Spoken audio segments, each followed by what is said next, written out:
Very good morning to all of you, ladies and gentlemen. First of all, I must, at the outset, thank Institute of Chartered Accountants for giving me this opportunity to come and speak with you on a topic which interests me a lot and where Wipro and me both are very passionate about this particular subject. And it is such an apt subject at this point in time. Mr. Nanda alluded to the kind of a development that you are seeing in the marketplace.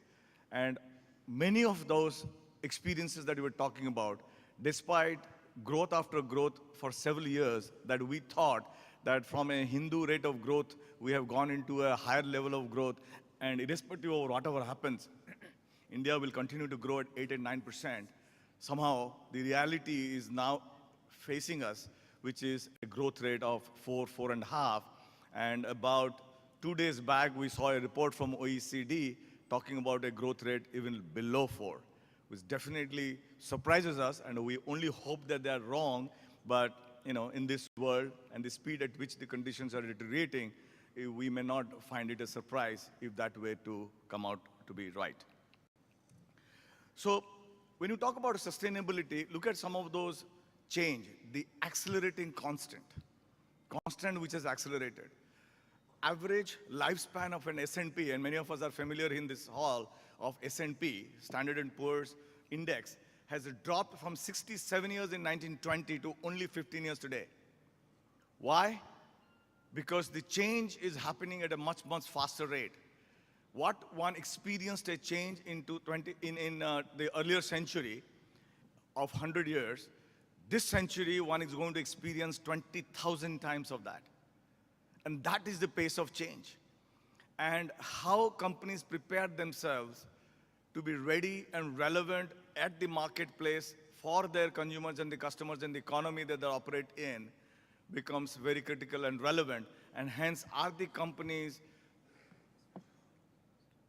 living to the reality of that change to be relevant not only today, but 10 years from today, 20 years from today. Similarly, if we look at Hinan's list of top 100 companies of 1912, over 80% have disappeared. Only one company of the Dow Jones original of 1896, GE, survives as part of the Dow Jones index. And only 11, look at here in India market. I remember when I was doing my articleship, and those days people used to say, guys, if you own a Century Mill share, that will deal with my children's marriage, my retirement, and so on and so forth. Today, it is not even part of the index at all. So about only 11 out of the original 30 Sensex constituents of 1988 continues to be part of the Sensex today. So this is the rapidity with which these particular changes are happening. And why? Because of the volatility that you are seeking, you are looking at the marketplace. Currency, commodities, growth rates, protectionism, regulatory environment, and other aspects, whether it is societal or planet, which also has a big impact. And to add to those, if you look at the technology changes that we are experiencing, it is huge. And you today look at last 10 years, you did not have a social media. And 10 years before that, you did not have an internet. But today, none of us can live our life without accessing social media and internet. In fact, it has displaced, or it has reconfigured the Maslow law of roti, kapda, or makan to roti, cell phone, kapda, and makan. That is the kind of a change in the economics that you are seeing. And this is the kind of, so when you are talking about last 5 years and last 10 years, we did not have an experience of social media and web, and which is now part of our life. What is going to be next 5 years and next 10 years and next 20 years? You don't know. Any of this could be, and these are only few such examples where these things could change. DNA computing. 1 pound of DNA has the capacity to store more information than all electronic computers ever built in this world. Look at artificial intelligence, some of that which we try to be doing all the time, and how much some of this can be mechanized and technology progression. You're saying by 2050, computing power will exceed the combined power of all human beings. And look at the kind of a robotics one is talking about. Remote and crowd monitoring robot helps people find their way.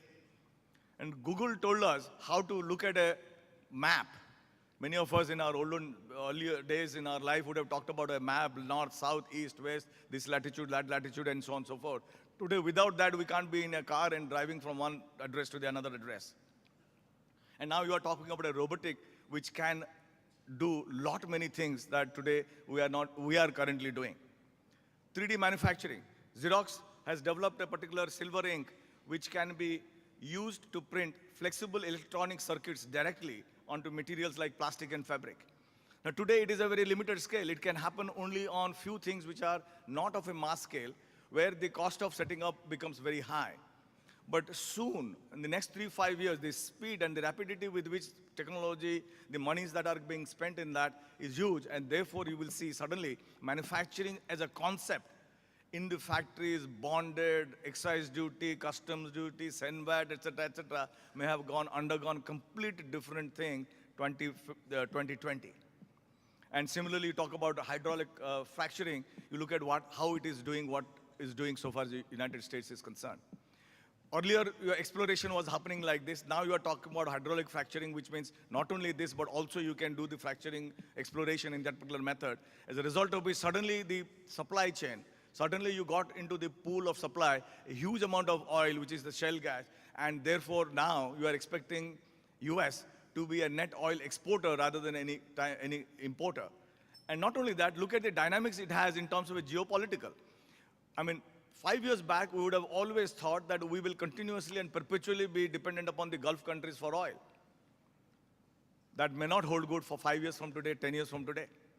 So those are the effects of varieties of technology, where something that we think is going to disappear in 5 years and 10 years and 20 years, something that was never there comes into play, and all have to be completely conscious and alert to this to be able to A, look for opportunities, and also de-risk ourselves, because it is only then that you can continue to survive in the marketplace, as opposed to this slide one that we saw, where so many people have become compromised in this particular whole process. So trying to look at what is value creation, traditional paradigm. I mean, if you look at the 18th century, more and more people were looking at a dividend yield. So you invest in a share capital, you get a dividend, so it is share equity ownership used to be considered as an annuity, and therefore you looked at value of the dividend. Dividend was to be valued, and that is where companies were measured and people were putting in money. You had companies which misused it, because they kept on paying dividend out of capital, as a result of which, and the transparency that you are talking about today were far lower in those days, and therefore when you continue to pay dividend, but that dividend is paid out of not income that it earns, but it is out of capital, and therefore you continue to create a lot of value, a lot of investors lost their money. So suddenly the things changed to book value. And there the companies were being valued based on book value, and that is the the 1800th century that you're talking about, or 1900th century that you're talking about. But when you look at an asset with a book value, there is 100 rupees, and there's another 100 rupees. All the same 100 rupees, every piece of the 100 rupees doesn't give you the same return. And therefore, valuing them on a book was not found to be in order. And hence, there were a lot of companies kept on investing, and not necessarily giving the return. And therefore, while the market capitalization went up, actually the returns did not match, and therefore that was no more a right way of valuing companies. And then the concept came is price earning. How is the company prepared to be earning cash flows in future? And discounted value of that, or capitalization of that, became now the main driver to be able to value the company. And today, largely, there is a high component of that. But all that means is, on all those three, over the generations that we saw, it is only one bottom line. But things are changing. And what has changed? If you look at here, 1970s, rise of social consciousness. And in that, if you look at, we looked at the Vietnam War, we look at the apartheid, or look at a lot of countries, a lot of companies, a lot of geographies, particularly the emerging markets, exploiting labor. Now, when you have those kind of social issues, do you value the company the same way? A company which does not get into those kind of exploitation generates a particular revenue, and another company which uses those kind of sweatshops that they call and earn the similar revenues and profits, you wouldn't value them equally. a company is doing smuggling, the another company is doing a right royal way of doing business, you will value them differently, even if the growth and the profitability of both the companies are the same. So those are the consciousness that came in, whether in the 70s, 80s, and 90s, and 2000, in terms of environment awareness. Look at Chernobyl that happened in the nuclear, or Bhopal gas accident that happened. So even if the companies are doing well, or they grew like business, but when there are vulnerabilities with respect to aspects of environment, aspects of societal, there is a discounting factor, which means when you do something good on the society, on the planet, there has to be an uplift in the valuation of those companies. Similarly, advent of petrodollars, where they were not able to put a lot of investments in those companies which are dealing with meat or dealing with slaughters and stuff like that. Or you looked at global warming and ecological impact of it. So all of this now has changed so much that if you look at the bullet 2, you're saying today a large part of the investments are focused on all the three aspects, not only the economic performance, but also the ecological aspects of it and societal aspects of it. And more, when you talk about pension funds and insurance funds, what has been the experience in the last 10 years, so far as the US companies are concerned and pension funds are concerned? They kept on putting money more in the dot-coms and this and that, which are basically short-term money, as a result of which a lot of our retirement benefits collapsed. And therefore now, a lot of standards are being evolved, whereby all these three aspects are being looked at. And so much so that if you look at the split, the short term is over $24 trillion, and the long term are $32 trillion of pension funds and insurance funds of $24 trillion. So more and more attractiveness. So social trends and change in investor profile leading to a new paradigm.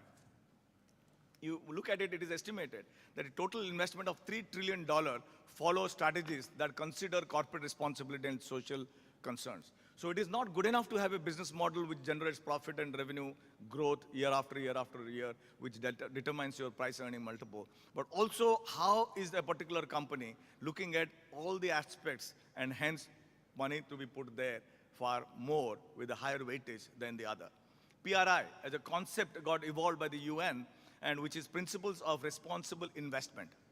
And that is a framework which got established in the UN, and more investors are adopting that. And if you look at in 2006, there were only 100 companies, 100 fund managers which were adopting it. Now it is 1,188 in 2013, and brings the ethical agenda of the corporate into focus through the lens of environment, social, and governance, in short, ESG, popularly known.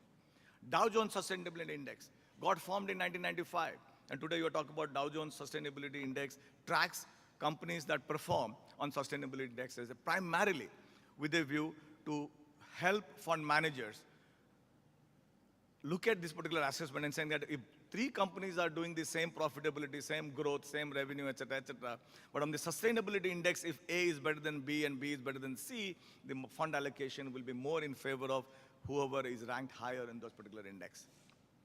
Same, it goes on to for Morgan Stanley Index too. So therefore, what are we saying? From a one bottom line to triple bottom line, environment, social, and governance. And hence, when you talk about environmental, it's about the sustainable practices to benefit nature, minimize environmental impact. So some particular company, if it is generating equal profit but creating pollution, it has a discount for it. And reduces the ecological footprint by managing energy consumption, non-renewable and renewable waste. Similarly, social, fair and beneficial business practices towards labor, community, and region, which an enterprise conducts its business about. But when you talk about social, again, the surround, the state, the community, all those particular things comes to play. So if we have a particular corporate operating and doing very well, their employees are doing well, but the surround is not doing well, or it is taking away a lot of water from the surround, taking away a lot of good air, fresh air from the surround, naturally there will be impact at today or tomorrow.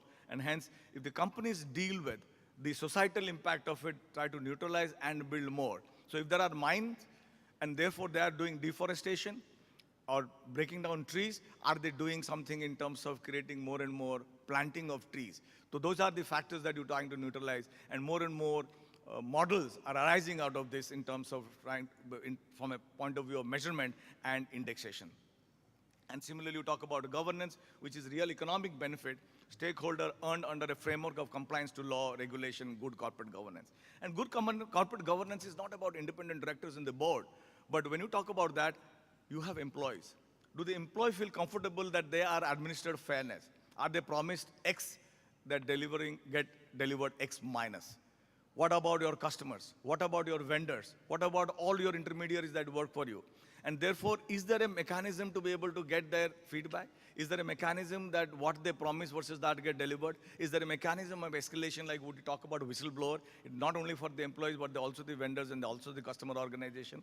So how is fairness administered? With high quality transparency, not only in the boardroom, but every aspect of the layers and every activities of the company becomes important. While more of us, and when we got into discussion, we talk about governance means who is the board, how many independent director, how many meetings attended, et cetera, et cetera. That is only the signaling part of it. That has a bearing, but that's at the tone at the top. How you then translate that into varieties of operations down the line becomes very critical and important. So how has Wipro dealt with this particular aspect? And therefore, we talk about good citizenship is about ESG, conserve energy, conserve water, manage waste, preserve, enhance biodiversity. And in that context, if I can suggest, we talk about promising. We're coming out of the sustainability report, and this is perhaps the 5th year that we will come out with the sustainability report, which not only talks about what is our goal in this respect, but also talks about what progress we are making year after year, and what are the catch-up steps that one is taking to be able to make it up, or any kind of a shift in terms of the goal plan. So if we look at, we have talked about an energy on the GHG, the greenhouse gas generation, should come down from a level of 2.6 tons in 2010-11 to 1.3 tons, half by 2015, whereby a release or lowering of by 60,600 metric tons of GHG, lowering that Wipro has promised to do and commit. And we are giving progress report on that. Similarly, look at water.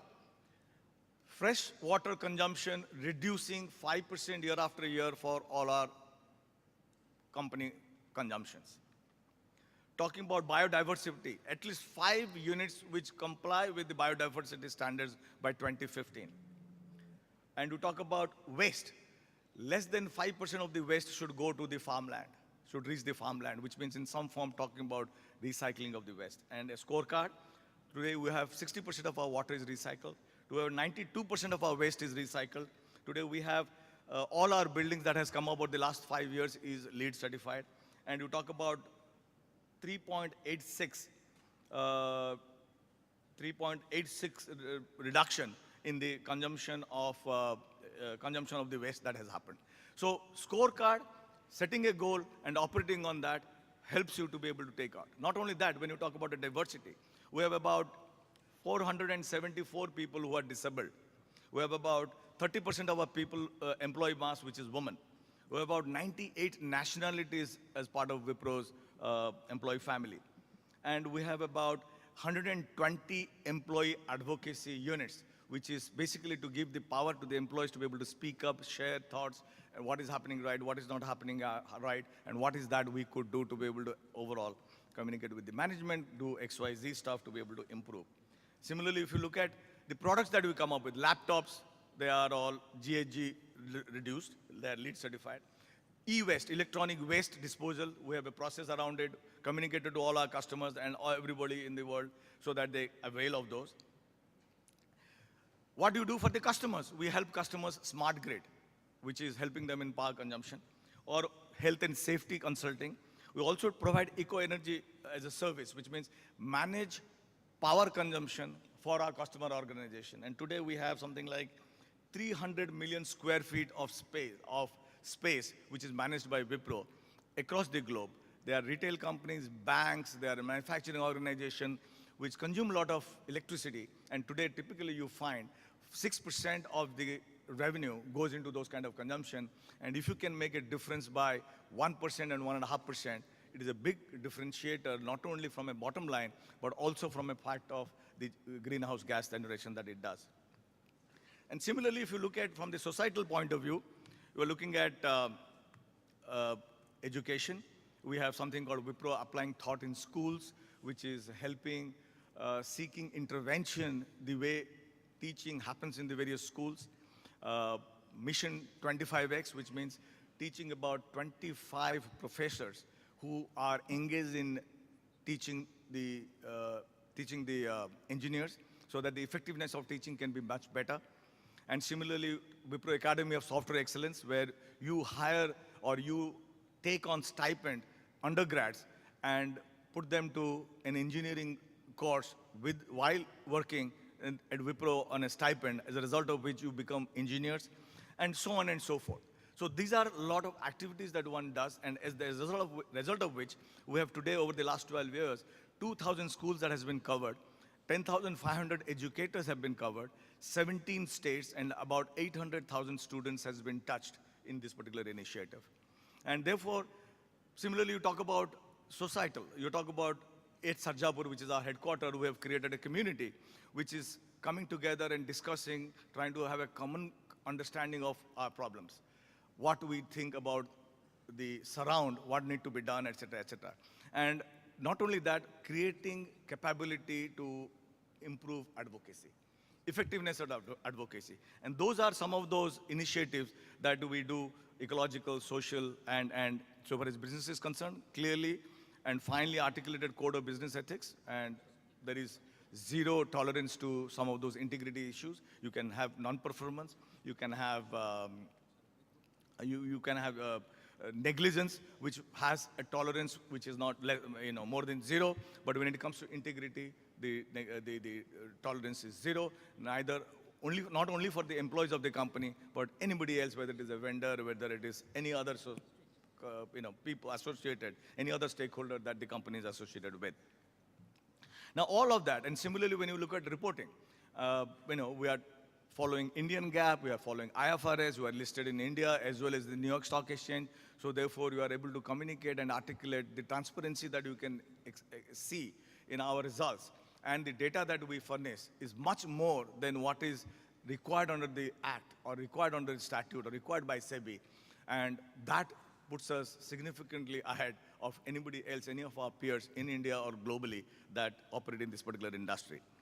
And all of this finally has helped us to be able to get a lot of accolades, whether it is by Greenpeace, where they have taken us as a #1 ranked in the electronic space, or Greenest Globe, #2 amongst the global 500, and #1 in the IT sector. CDP has, for the last 3 years, ranked as #1. Dow Jones has taken us into the index for the last 4 years, and similarly recognition from NASSCOM, CII, world's most ethical company by the Ethisphere Institute, and so on and so forth.